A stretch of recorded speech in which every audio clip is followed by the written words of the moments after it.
So what's the split between, you just started on iOS. I think you weren't you at didn't Apple promote it pretty Yeah, they've done a great job. beginning? I mean, Apple takes its share of lumps, and at times they are relatively, the railroad tracks are pretty narrow in which they operate, but they run a great store, and it's a great phone.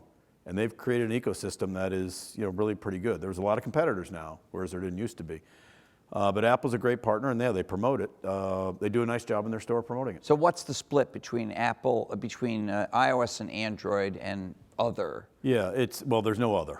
I mean, it's iOS and Android. The other is smaller than it's less than a percentage point as other. It's really two operating systems. We hope BlackBerry comes back.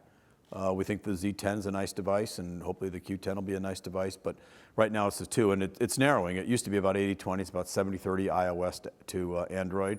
The Samsung phone is really quite a good Android phone. And I think the closest thing to, if you think iPhone is the penultimate, I think it really comes close, and a larger screen in a video-savvy world. So maybe it makes sense. We'll see.